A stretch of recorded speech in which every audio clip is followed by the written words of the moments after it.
ಕರಾವಳಿ ಜಿಲ್ಲೆಯಲ್ಲೂ ಕೂಡ ಮುಂಗಾರು ಆರ್ಭಟ ಹೆಚ್ಚಾಗಿದೆ. ದಕ್ಷಿಣ ಕನ್ನಡ ಜಿಲ್ಲೆಯಲ್ಲಿ ಧಾರಾಕಾರವಾಗಿ ಮಳೆ ಆಗ್ತಾ ಇದ್ದು ಪಶ್ಚಿಮ ಘಟ್ಟ ಪ್ರದೇಶದಲ್ಲಿ ಹೆಚ್ಚಿನ ಮಳೆಯ ಅಬ್ಬರ ಆಗ್ತಾ ಇದೆ.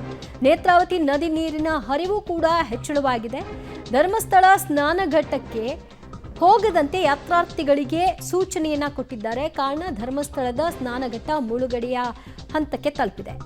ಬಿರುಗಾಳಿ ಸಹಿತ ಮಳೆಯಾಗ್ತಾ ಇರೋದರ ಹಿನ್ನೆಲೆಯಲ್ಲಿ ದಕ್ಷಿಣ ಕನ್ನಡ ಜಿಲ್ಲೆಯಾದ್ಯಂತ ಧಾರಾಕಾರ ಮಳೆ, ನೇತ್ರಾವತಿ ನೀರಿನ ಅಬ್ಬರವೂ ಕೂಡ ಹೆಚ್ಚಾಗಿದೆ. ನೀರಿನ ಹರಿವು ಹೆಚ್ಚಾಗ್ತಿರೋ ಹಿನ್ನೆಲೆಯಲ್ಲಿ ಸ್ನಾನಘಟ್ಟಗಳಿಗೆ ಹೋಗದಂತೆ ಧರ್ಮಸ್ಥಳದ ಯಾತ್ರಾರ್ಥಿಗಳಿಗೆ ಸೂಚನೆಯನ್ನ ಕೊಡಲಾಗಿದೆ.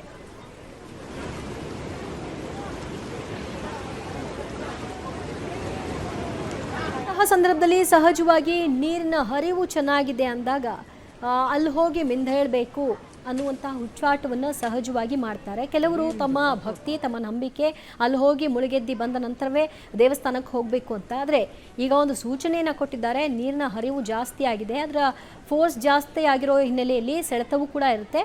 ಯಾರೂ ಕೂಡ ಸ್ನಾನಘಟ್ಟಕ್ಕೆ ಇಳಿಬೇಡಿ ಅಂತ ದೃಶ್ಯದಲ್ಲಿ ನೋಡ್ತಾ ಇದ್ವಿ. ಧರ್ಮಸ್ಥಳದ ಸ್ನಾನಘಟ್ಟದಲ್ಲಿ ಯಾವ ರೀತಿಯಾಗಿ ನೀರು ಆವರಿಸಿದೆ ಅಂತ. ಪೂರ್ತಿ ನೀರು ತುಂಬಿಕೊಂಡಿರೋದ್ರಿಂದ ಅದರ ಹರಿವು ಕೂಡ ಹೆಚ್ಚಾಗಿರೋದ್ರಿಂದಾಗಿ ಸ್ನಾನಘಟ್ಟಕ್ಕೆ ನಿಷೇಧವನ್ನು ಹೇರಿದ್ದಾರೆ ಸದ್ಯದ ಮಟ್ಟಿಗೆ.